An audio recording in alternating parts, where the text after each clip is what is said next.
Yep, or somebody did. Thank you, Jenna. Wonderful. Okay, looks like our waiting room is slowed down a little bit. So we'll go ahead and get started because we have 3 amazing presenters tonight, and we want to make sure that everybody give them enough time to cover all the great information that they're going to share. So I'll jump right in. So hi, everybody. I'm Julie Dorsey, the current chair of the Occupational Therapy Program, and also a really proud alumni in our 3rd graduating class. And I'm so excited to welcome everybody tonight to join the inaugural Ithaca College Occupational Therapy Alumni Speaker Series. This is our 3rd week, which is really exciting. So again, I apologize to those who have been here for multiple nights. You'll hear me say a similar introduction, but I think it's important for those who join fresh each week to kind of hear the story of how this came about and for us to express our gratitude for the work that has gone into really launching this exciting series this spring. So, you know, when I was a student all those years ago, I definitely never expected myself to be chair of the program someday. And obviously, nobody ever would have expected that these are the circumstances in which we'd be gathering, right? Virtually from our guest rooms or kitchens or wherever you all are right now. Some people in, you know, across the country in various locations. So it's exciting that we get to have this technology to support this. And it goes to show us that we never really can predict where our lives will take us, where our career paths will take us. And I love that. And the beauty of this series is that we're seeing these different career paths that our alumni have taken. And we're hearing them talk about how the Ithaca College Occupational Therapy experience and their time with us prepared them for their meaningful careers and really gave them this foundation to continue to develop and be lifelong learners and to be creative and open to new and innovative practice experiences. Our alums make us so proud. They truly are our ambassadors. They're out there doing the work of what our current students are in school studying right now, their lives, and they're making a difference. And again, really meeting all the twists and turns and following the various pathways. And we're going to hear some exciting information tonight. One from alum who from a decade ago, we were just having this conversation earlier, and then 2 really recent grads of the program. So it's fun to have that spectrum tonight.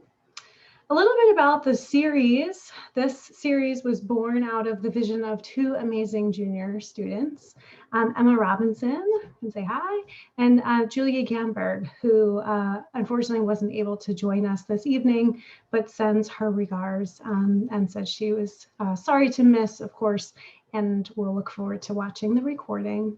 So when Julia and Emma were in their fall courses in their junior year and really starting to dig into OT coursework, they realized that they started to learn about all the varied and diverse possibilities for OTs to pursue, but that there's no way that that could all be covered in the curriculum.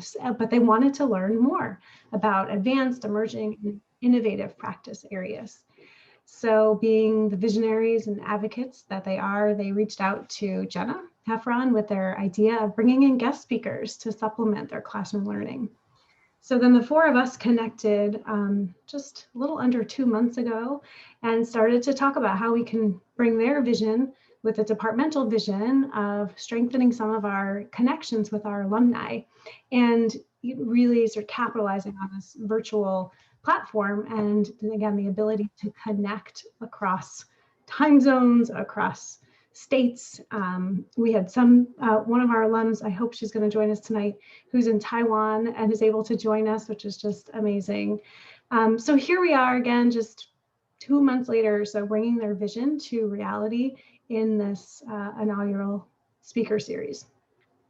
So good things can really come from simple ideas, and we're so grateful for Julia and Emma for their hard work, everything that they did from vision to planning to now delivering this series. So let's see, last week we heard some really great experiences and about early intervention and private practice. We're shifting tonight to hear about experiences on working with interpreters and across languages. We have some exciting upcoming topics, everything from working in the NICU to delirium management and the ICU, to working outpatient TBI in the military, and sort of everything in between. So we hope that you can continue to join us for future upcoming and continuing to evolve, adding new topics as we speak. So we're excited that you're able to be here tonight and hope that we'll continue to see you and to please spread the word. So again, I want to thank everyone for joining us tonight. And I'm going to turn it over to Jenna, who is going to go over some of the accessibility information for tonight. Great. Thank you, Julie. And thank you so much, everybody, for being here. We're very excited for tonight's conversation. As Julie said, my name is Jenna Heffron, she, her pronouns, and I'm going to start us off with some access info. So you all may have noticed at the bottom of your screen a CC live transcript button.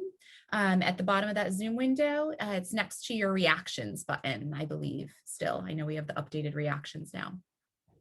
So if you have a couple of options if you want to utilize captions and or the live transcript tonight. So you can click on CC live transcript and then. Jenna, you muted. Ooh, did that just happen or was I muted the whole time? Just that moment. I thought you did it on purpose to make your point. No, yes, I did. What was the last thing you all heard? I'm sorry about that. Reaction button? Beside the new reaction button. Yeah. Thank you. So yes, if you click on CC live transcript next to that reaction button, you have a couple of options. You can click show subtitle, which will make captioning appear at the bottom of your screen. If you want to test that out and decide you want to turn it off, you can hit CC live transcript again and then hide subtitle. So that's option one. The second option is you can actually view the full transcript as we are speaking and as our conversation goes on tonight. So if you click on live transcript and then view full transcript, that will appear on the right of your Zoom window. Now that's in the same place that chat typically appears. And so if you want to pop that out, you can click on the caret at the top of the window or the Karen, it's upside down caret, and move it around your screen wherever you want. So you can access both the chat and the transcript. And of course, you could do the same thing if you want to move your chat around. With that said, we highly encourage you all to use the chat feature tonight to ask questions as they come up, and we will direct them to our speakers when they're done speaking. We'll also have a Q&A session once they're done, where again you can verbally ask your question, or you can use the chat, whatever you feel most comfortable with. So as you noticed, our session is being recorded and we will have that posted after the conversation tonight on the virtual OT site for current students and faculty and students to access.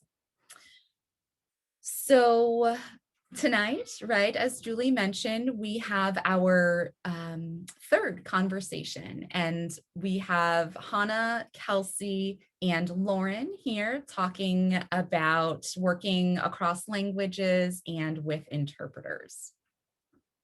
So I will go ahead now and introduce each of them. After that, I'll turn it over to them to do a presentation that they've prepared for you all. And then we will have an open question and answer session for you all to speak directly with each of them with any questions you might have. So Hana Motoki, pronouns she, her, is a first-generation Asian American and first-generation college graduate. Her parents immigrated to the United States in the early 1990s. As many immigrant children do, she has acted as an interpreter for her parents in various settings growing up. Clinically, Hana spent a lot of time this summer working with interpreters in her most recent level 2 fieldwork at Robert Wood Johnson Hospital in New Brunswick, New Jersey. She officially graduated from ICOT in December, just recently upon completion of her master's thesis, which was titled Resettlement as a Complex System, Perceived Supports and Barriers of Occupation. You muted again, Jenna. I think for some reason, every time somebody enters from the waiting room, I get muted. I don't know why. That's interesting. All right, so Hana, let's see. Did I say her master's thesis title? All right, we'll start from there. So the thesis delved into supports and barriers that OTs experience in their practice when working with the resettled refugee population. So thank you so much, Hana, for being here tonight. Next up is Lauren Botterbush Hughes. Lauren, correct me if I pronounce that incorrectly. Is that good? That is correct. Botterbush is my maiden name. Yep. Amazing. So Lauren uses she, her pronouns and graduated in 2010 from ICOT. Prior to achieving her master's, she enjoyed an eye-opening and heartwarming, did I mute again? Oh, of course I didn't. She enjoyed a heartwarming specialty fieldwork in Salt Lake City, Utah, where she pieced together refugee-related OT with the International Rescue Committee, or IRC, and a community-based center partnered with the University of Utah. Her 8-week experience invited collaboration and partnership with her first job at Johns Hopkins Bayview with Baltimore, Maryland's IRC. And that was through a grant to support the mental health of refugees following a significant report on suicidality in the Burmese population. These quote unquote adjustment groups further connected Lauren to, correct me again, asylee women. Yep. All right, Asylee Women Enterprise, or AWE, and the Intercultural Counseling Connection, where she provides mother and baby attachment groups. Lauren has learned so much through her work with resettled refugees, becoming more mindful in her communication and cultural awareness. She's worn many hats, which has been a humbling experience for her to provide client-centered care, for which she feels Ithaca has properly prepared her for, meeting the individuals and their families exactly where they are. So those were Lauren's words and not mine, just to point that out. So thank you, Lauren, for being here. And then finally, we have Kelsey Englerth, and Kelsey uses she, her pronouns. She graduated from ICOT in 2019. Her hometown of Rochester, New York has a large deaf population, which led her to pursue a minor in deaf studies. While she began the coursework with the intention of learning basic American Sign Language, or ASL, skills, she soon discovered the complexities of language and cultural implications of deafness. She learned that the deaf identity was often misunderstood or undervalued in healthcare settings. So these realizations inspired Kelsey's individual research thesis, which was called Looking for the Signs, OT's Experiences with Deaf Culture. She thoroughly enjoyed being able to connect the two topics in research, and she's grateful for this opportunity to share some of that with you all tonight. So thank you so much, Kelsey, for joining us as well. So with this, I will turn it on over to Hana, Lauren, and Kelsey to get started with their presentation and conversations. Thank you all so much.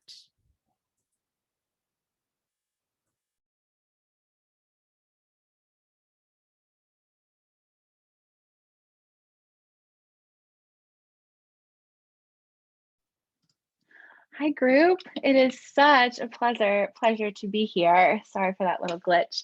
I am thinking about trying to how I want to get started with my slides, and fortunately we get to turn and transition into more of a conversation as the evening goes on, but I thought I would start us with some, really kind of foundational knowledge and understanding, but from my personal perspective, as I've, experienced it and gone throughout, from knowing it from an academic standpoint to applying it to real world, which is always exciting, which is always, such a fun part of it, students. It really is. My initial refugee work in Salt Lake was much more of an immersion experience with the language. I really, without much orientation to it, I really had this understanding that as OTs, we were using functional occupations to teach the English language. And that's really how I, first started to grow confidence from what I had started to learn at Ithaca. The community practice class had us doing projects where we had to create flyers and identify, okay, this is for a lower literacy group of people, or this is for someone who is from a different background, and really had to scan through Google Image to find the image that was going to convey really what I was trying to convey. So I started to really understand that anything that I could read in a book about the language that I was speaking, to the person who was speaking a different language and the culture that they had, it didn't quite matter what I read in a book, what I read in the newspapers, what I saw in the news about the current refugee crisis in some country, because the person who I was working with had their own personal culture.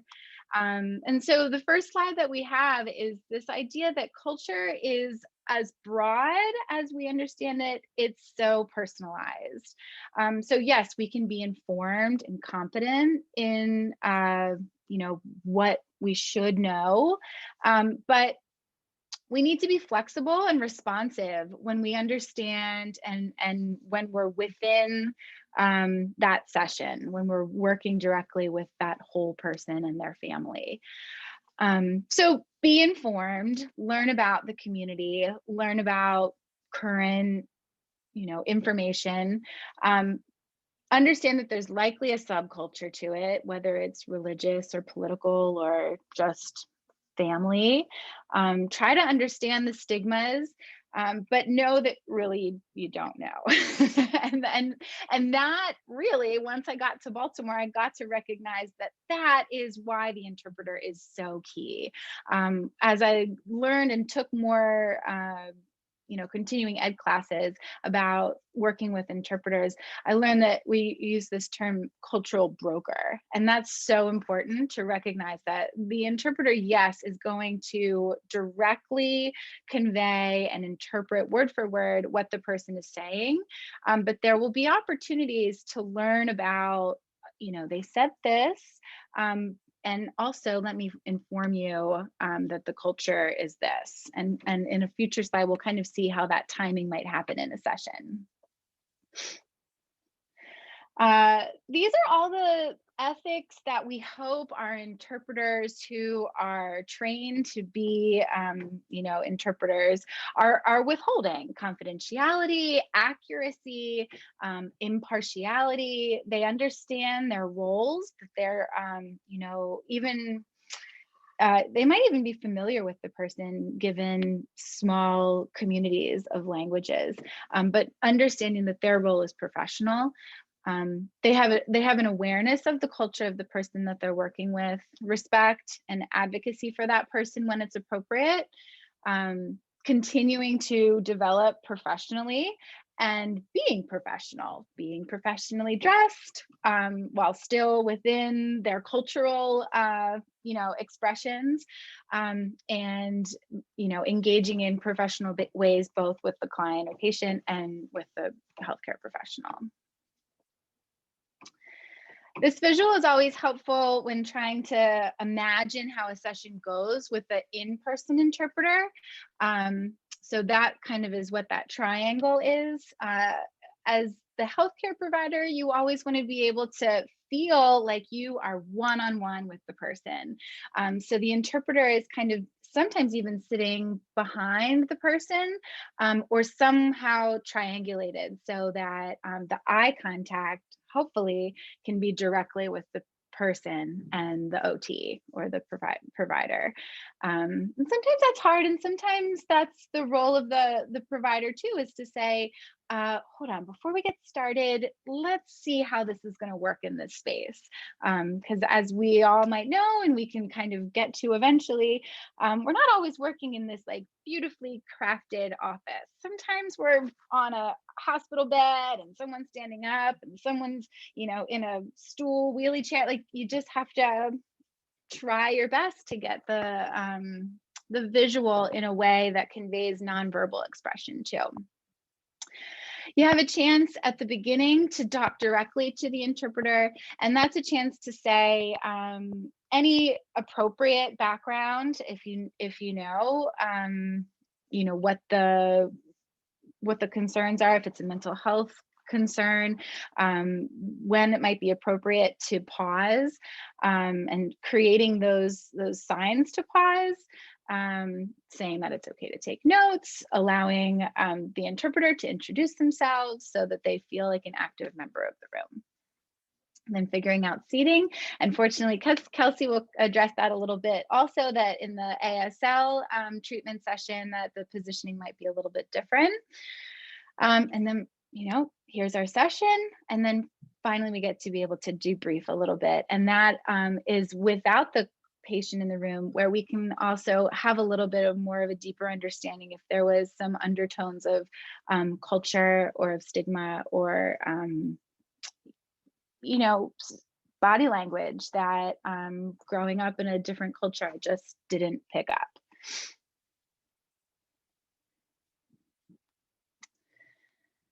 I work in a mental health setting, and I've always worked in the mental health arena. And so the understanding of gender, of trust, of the likelihood of trauma, you know, working with refugees, that's them in a nutshell as they are coming to America, is that they have trauma in their background. They've had to tell their story over and over again that has gotten them here to an asylum, a safe space. And so understanding that and making sure that the person, the client, feels safe to really share any information, whether it's you know, personal or cultural or, you know, anything that might make them uncomfortable. And it's always appropriate to say, to pause the session and say, we can try this at a different time, and then try to find some, you know, an interpreter, a different interpreter service that might be more appropriate. Earlier in the session, oh, this is a little blurry. Earlier in the session, I had talked about how my studies at Ithaca had really prepared me for working with the refugee, or just in general, you know, the English as a second language population. And it had a lot to do with how I create visuals. In Utah, I didn't have the opportunity to work with an interpreter. And so everything that I put on the page, I used as an opportunity to teach a term, teach a word that was going to be, if the person I'm working with can say this one word, that will get their message across to the person who also isn't speaking their language at the doctor's office, on the bus, wherever it was. And so these are just some examples of some of the visuals that I used to not assume that a certain country or a certain background understood percentage, you know, 0, 1, 2, 3, 4. There's scales that have it in a basket filled up, or a glass filled up, to help understand the never, sometimes, that sort of gradation. And you know, I think we were only really able to come across 1 or 2, and I should have written this down. I'll look it up if there's a question, of scales that are appropriate in that way, that have used visuals for that sense. But you know, these are just some examples of work to try to you know, convey just the visual of what I'm trying to say. So just a few more examples of that and handouts that I've given.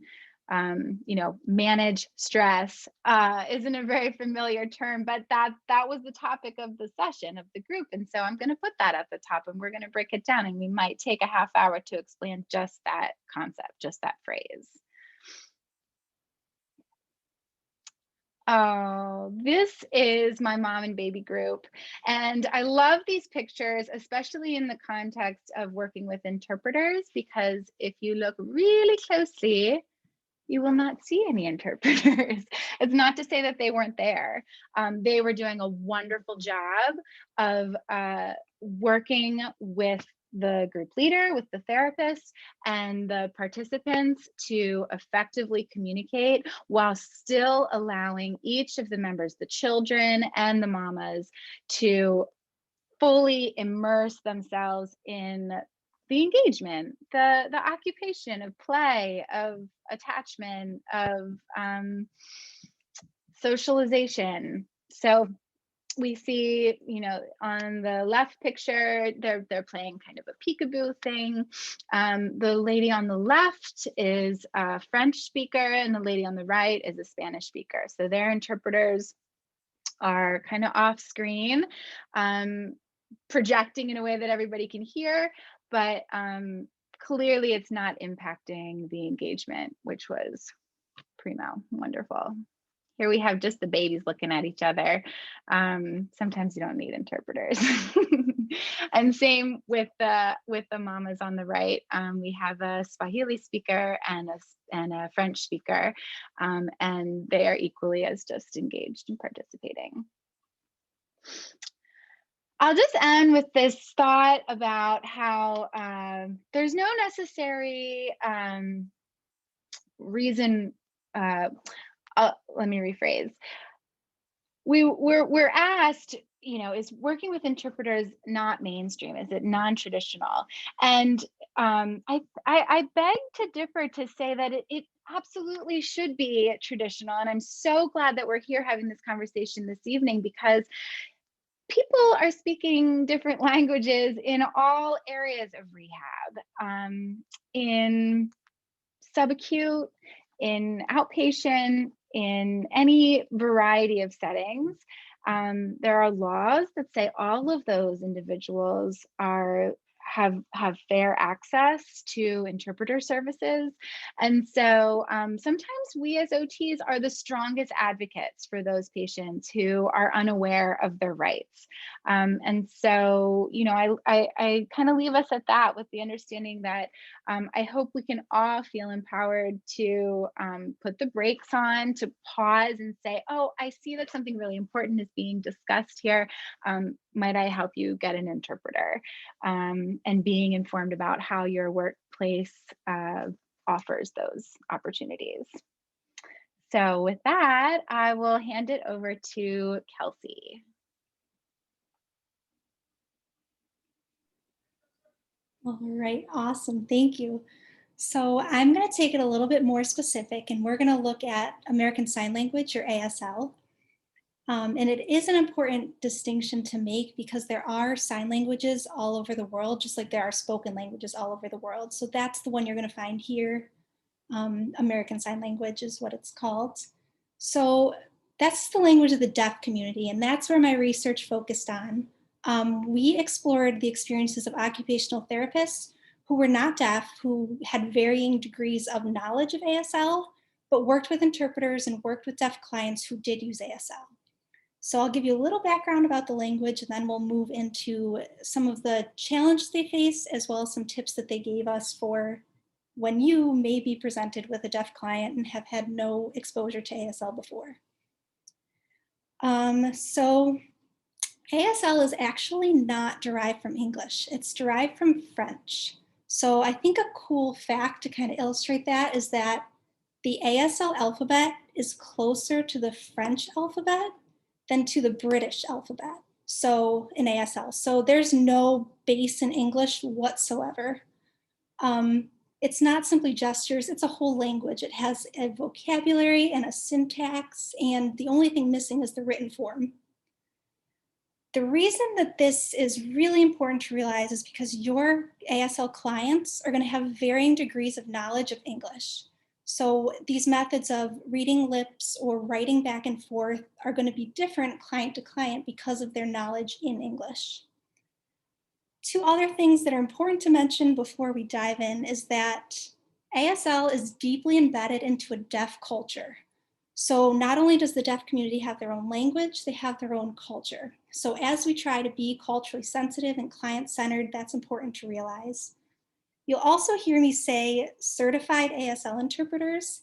And what I mean is somebody who has had the education and gone through the training to be an interpreter. There's so much training that goes into it, the ethics, the logistics. So don't fall into the trap of thinking anyone who knows the language can be an interpreter. All right. So let's say you have a deaf client or you're using an ASL interpreter. A big thing to know is that nonverbal communication is a huge part of ASL. It's the same way that we, when we speak, would inflect our voice or project it or interpret someone's tone. All of that in ASL is going to be nonverbal. Your facial expressions, how big or how small you're signing, how quick you're signing, all of that is going to go into how the deaf person is interpreting what you're saying. One of the participants in the study said that they have seen therapists with very little knowledge of the language actually build a great rapport because they were outgoing, they were present, and they worked with the client.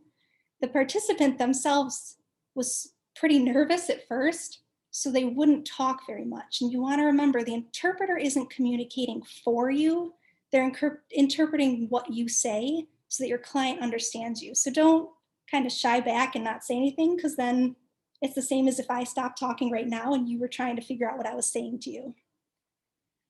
Eye contact is very important in the deaf community for the reasons I was just saying, that it's all nonverbal, it's all in what you're showing. So I do it all the time. I'm doing it now. I'm checking my notes, or I think of something I want to write down, and that usually doesn't interfere with my connection with somebody. But if someone is deaf and they're relying on me to be present with them, or they're trying to read something and I'm looking over here, you're going to miss a huge part of what I'm saying. So just be mindful of that with your deaf clients, whether an interpreter is present or not. And like Lauren said, when you work with an interpreter, your eye contact is with the client, not the interpreter. And that can be kind of tricky to get used to because you're used to looking at who's talking to you, but you don't. Your client is there. And a quote from one of the participants I have says, I think the biggest mistake that therapists make is they'll talk to the interpreter. You don't want to talk to the interpreter, you're talking to the client because the interpreter is just like a computer. Another thing, when you are in team meetings, IEP meetings, anything like that, individuals tend to try to add to the conversation by interjecting with their voice or talking over each other. And that's how they contribute knowledge to the conversation. And this can be overwhelming to begin with. Now imagine you can't hear any of it, and one person is trying to get a script for another person to understand. So really be mindful of who else is in the room. And even if the majority of the people in the room are hearing, you want to cater to that deaf person. You want to make sure you follow the flow so that what you're saying isn't getting talked over or interpreted incorrectly because it's what someone else said, anything like that. So when you're working across languages, you want to make sure you're using simple phrases, simple terms that are easy to understand. One of the OTs in the study was having trouble with this because there's a lot of OT lingo that doesn't translate into ASL. For example, the interpreter was saying unclear for the term visual perceptual skills and was signing touch for sensory processing skills. So, and it's not the interpreter's fault. That's what they understand is being said, and that's what they're doing. That's our job to really make sure that we are explaining well what we mean.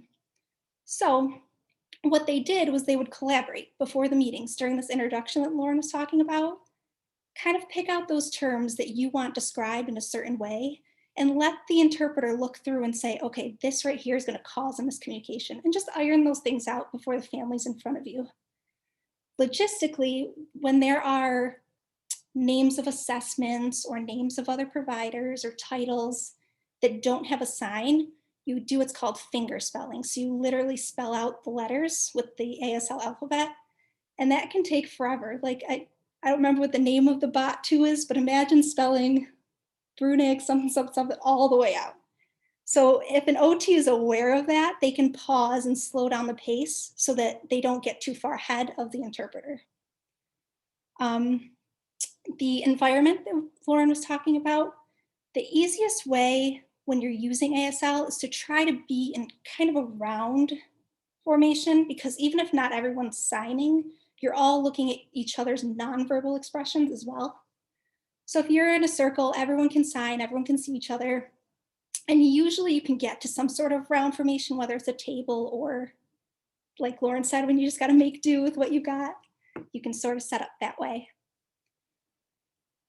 So certified ASL interpreter was the most effective way to communicate that all of my participants had found. However, it's not always that simple because there is a lack of certified ASL interpreters, and they're not always ready for you when you need them. A lot of sessions had to be scheduled really far in advance to increase the likelihood that that interpreter could be there for you.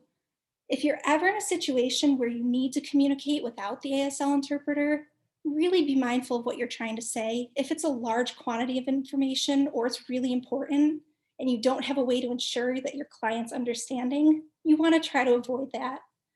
Don't assume that reading lips or writing back and forth is effective, because it may not be. And that's not our decision to make, because it's our client's understanding that we're trying to reach. A question that we were talking about with ASL interpreters being more non-traditional than mainstream. And it got me thinking about this quote that says, "When I started working, the principal at the ASL school asked me to have an interpreter. If she had not done that, I probably could have gotten by on gestures and drawing pictures, but because I had an interpreter, I knew what I would have been missing." So that to me says that it wasn't that they didn't want an interpreter, so you don't think you need one, whether it's because you think you can do it yourself or because you think I have this other tool I can use. And that's not always the case. Like I said, interpreters go through tons of training to be able to do it authentically and genuinely. I do hope that as these conversations are had, it will become more mainstream to have an interpreter. And I agree with Lauren, we are sometimes our clients' biggest advocates, whether it's saying, I want an interpreter in my session, or helping our client to realize they have these rights and they have these things that they can ask for their own use. We're OTs, we're already striving to be client-centered and culturally relevant. So this is just another tool that we have to use for our clients. And that's something that I feel that Ithaca did prepare me really well on, is that client-centered thinking. What does my client need?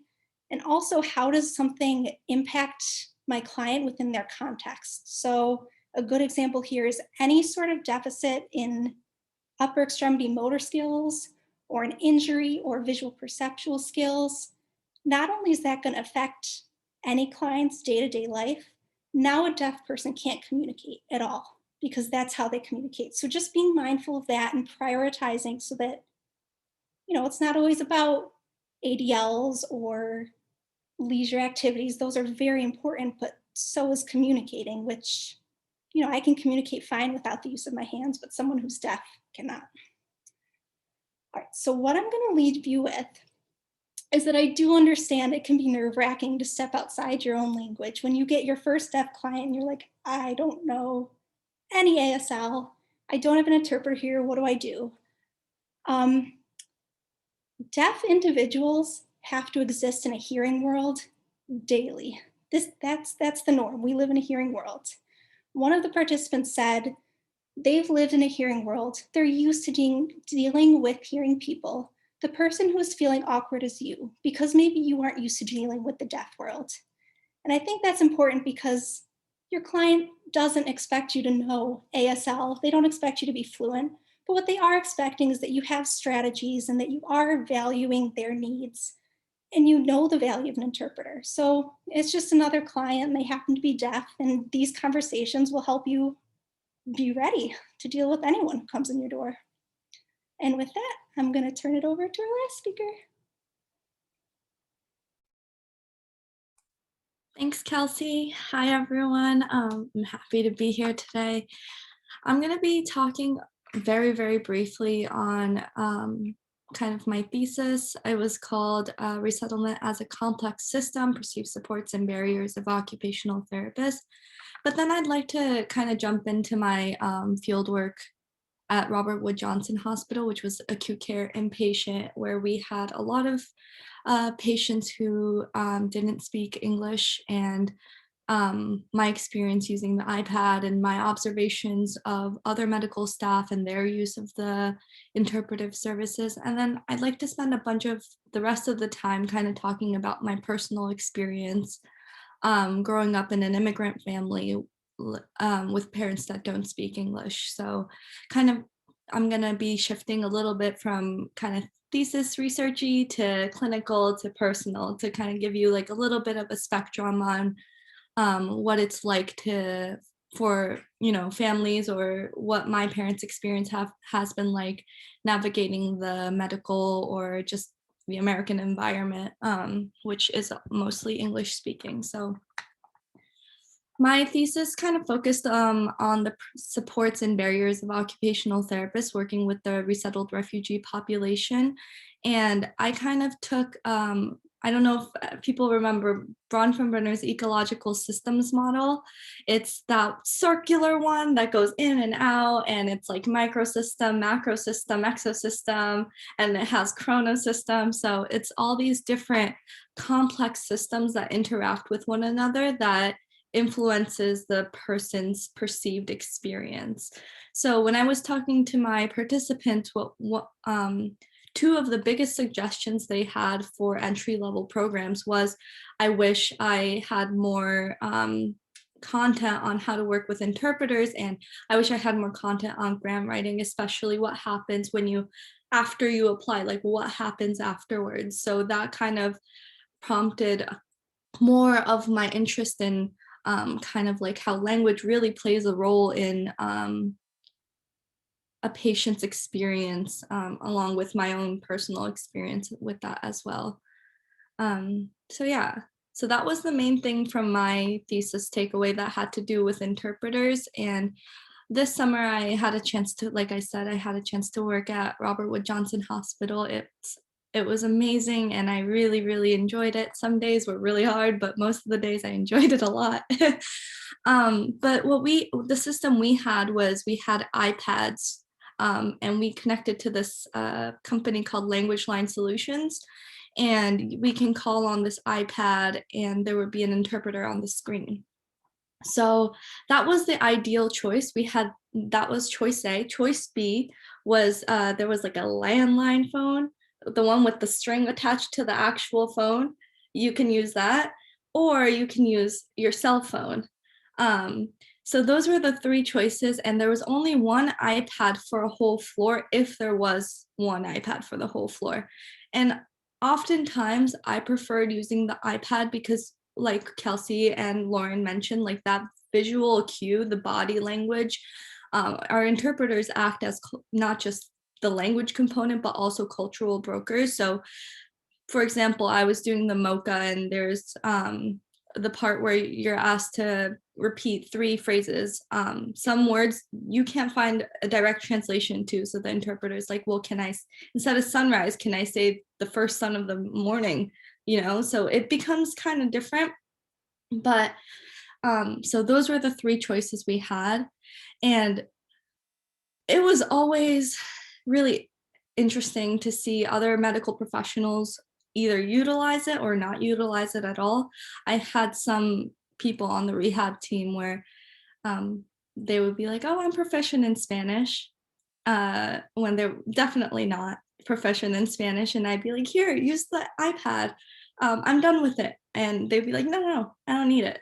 And you could just tell that the patients aren't getting as much from the session when they don't understand, regardless of how long they've been there. And you know, you might be doing similar things day to day, so they might know the routine of that.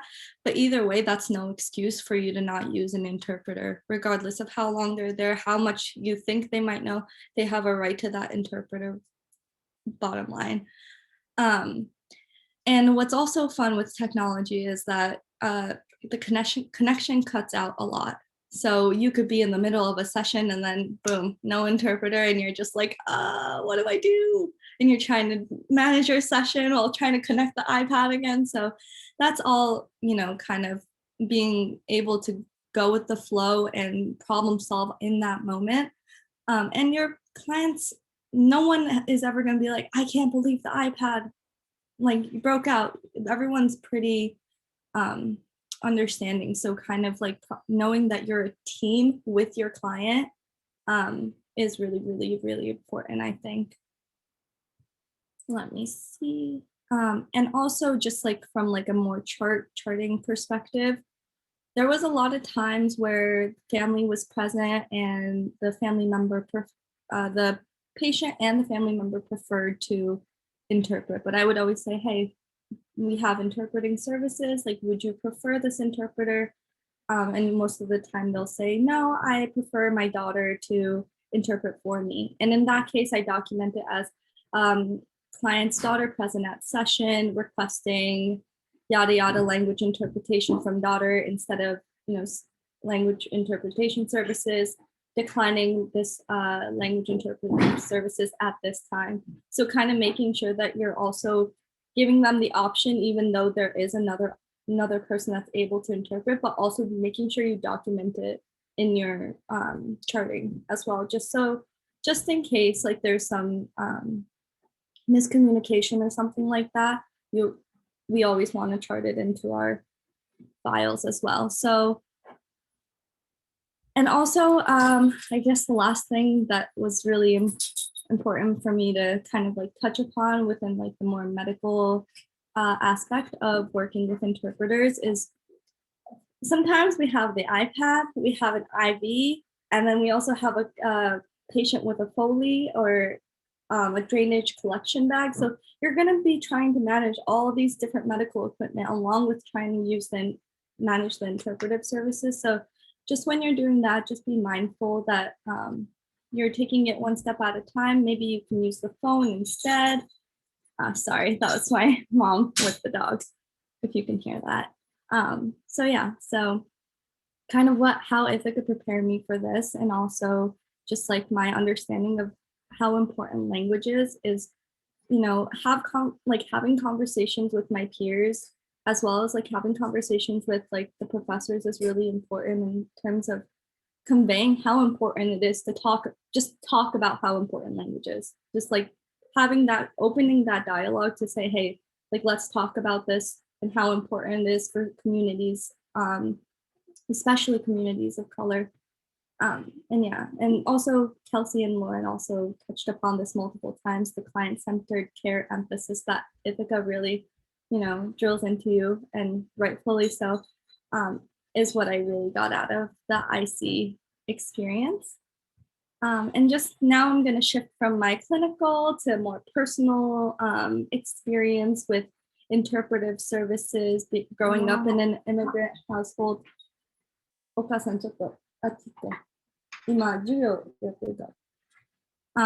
So sorry about that. Let's see, lost my train of thought. So what I really noticed with, at least with my mom is, yeah, she says hi. She wanted to say hi, but I told her to go away.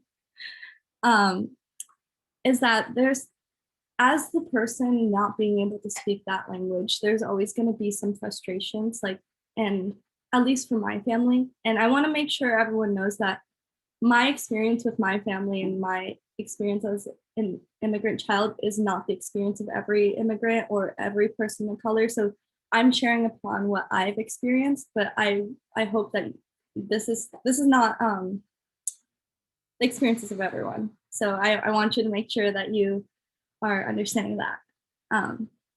But for my mom, she would have some guilt with asking for help. And I feel like that's a very common thing with a lot of Asian communities where, and I saw that in my clients as well, where you would be reluctant to say, hey, I need an interpreter, because that's asking for help and also like going against, well, how my mom would see it is it's kind of going against like what the professional is saying, because you need another person to interpret for you. So kind of understanding that there might be layers to asking for help. So as the occupational therapist, like you have to be there to advocate for your patients as well, because maybe sometimes it might be hard to ask for that initial, hey, I need an interpreter, even though to us it might seem like, well, they're entitled to it. If they're entitled to it, why don't they just ask for it? But there's might be some layers as well. So just make sure that you ask, and maybe ask twice, just in case there are some, layering components as well. Let's see. And also, just kind of like, I know I'm kind of going a little off script from interpreters into just more like language and how to navigate, English America as an immigrant family. But a lot of times, at least for my family, there's very little medical access that's truly and genuinely access. For example, there's only one dentist my parents go to because that's the only dentist that speaks Japanese. There's only one doctor that they go to because that's the only doctor that speaks Japanese. There's only one chiropractor in the area that speaks Japanese. That's where they go to, and so on and so forth. So just kind of knowing that, or like kind of recognizing that, yes, we have so many options, but when you have these compounding intersectional identities, you truly don't actually have that many options. You're, at least for them, like, I don't love the doctor they go to, but they go there because that's the most comfortable for them, regardless of care, regardless of, the quality. That's the one that they can actually communicate with, and they don't have to take me. That's the biggest thing. They don't have to take me to interpret for them, because sometimes like that's not a priority for some medical professionals, right? So kind of knowing that. And so kind of just like ending it with some personal insights of just like my interpretation of interpreters as well. Like, I think there's a difference between a native speaker and like a learned language interpreter as well, especially when we're relying on them for cultural brokerage, of being able to say, hey, there's certain cultural things that you should do. There might be some discrepancies with a native speaker knowing what things you can or cannot say, or some, well, in Japanese communities, you bow instead of handshake. Like these things might not come as naturally if you're a learned language interpreter versus a native speaker interpreter. So just kind of things to think about. And I know I've babbled a little bit, so I'm gonna hand it over to Jenna, I believe. So thank you. Thank you. Amazing. Thank you, Hana, Kelsey, and Lauren. That was just incredible. So action-packed and informative. If you all have been coming to these conversations for the past couple of weeks, I do like a little synthesis. I'm going to keep it super short and just mention kind of one really important thing that all three of you brought up, so we can leave a couple minutes for Q&A. And really that was, you all brought up the importance of using trained interpreters, like bold, uppercase, trained interpreters. Even if you feel, like you're pretty comfortable, trained interpreters is the way to go. And also seeing that as, like you all said, not non-traditional, right? It may be perceived as such, but really it's something that all OTs should be knowledgeable about and should be using. Sorry if you can hear the toddler in the background that he just woke up.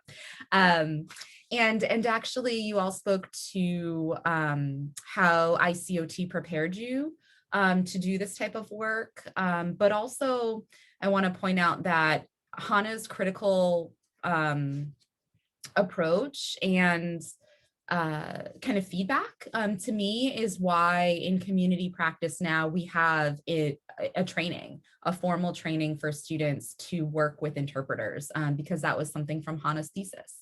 That was a major finding. So we really, really value this conversation and you bringing your knowledge and experience back to your alma mater to improve it. So with that said, right, I'll stop talking and turn it over to you all. I'm not seeing any questions. I'm seeing some thank yous and congratulations there in the comments, but does anybody have any questions or things you want to run by Lauren, Kelsey, and or Hana? I have a question, actually. I was just wondering, because you've all talked about kind of finding access to interpreters. I know that's a right that clients have, but are there certain strategies or methods that you've seen or you've learned about that are most effective in getting your clients that interpreter that they need?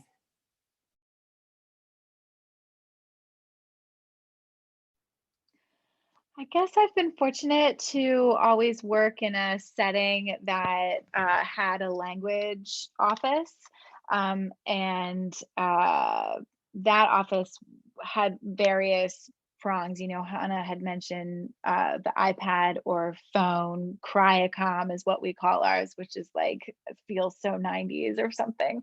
But I would say that if you're in an agency or if you're in a hospital that doesn't seem to have that, going to the like city or state level, whether it's like 311 or, you know, I imagine that there's some kind of local government access that you might be able to tap into that resource if you don't have it, you know, more formally in a school or hospital.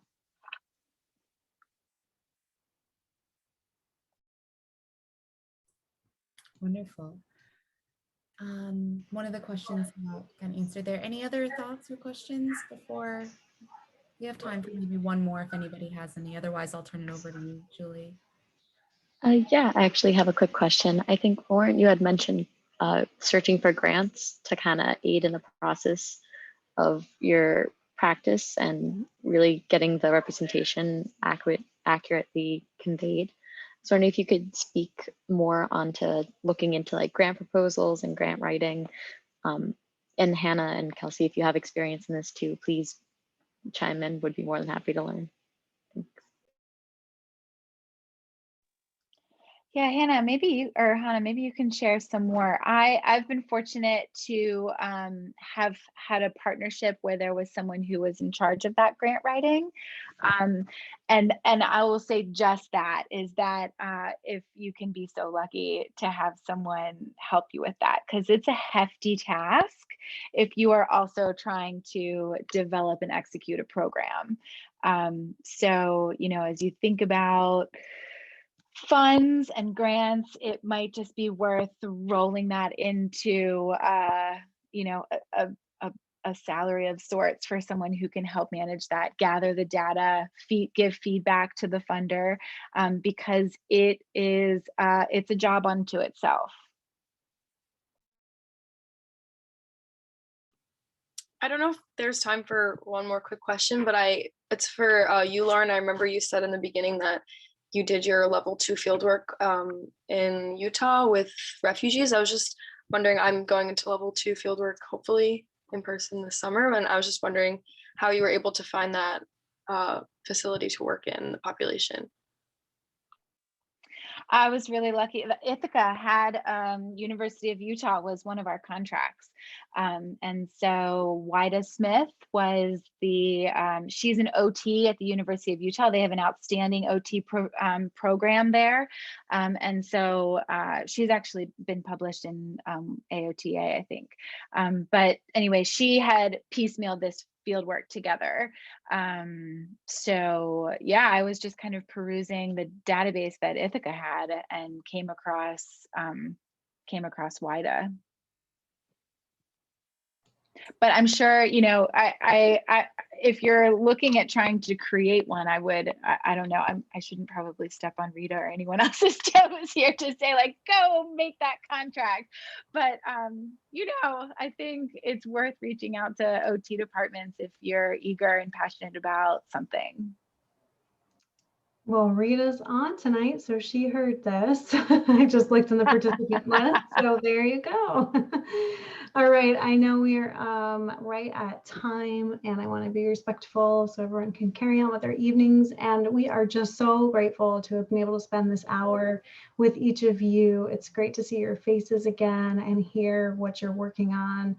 And we're so excited to watch where you continue to go. And yes, I know based on the reactions that we're seeing, the expressions of gratitude in the chat, that everyone really benefited from the conversation tonight. So thank you so much. And if you're willing to share contact information, feel free to pop it in the chat if you wanted to share your email, or you can always email it, something to us separate and we can share that. But thank you again so much for joining us. Thank you to everybody who took time out of their evenings tonight. Oh, hi, Lila in the background.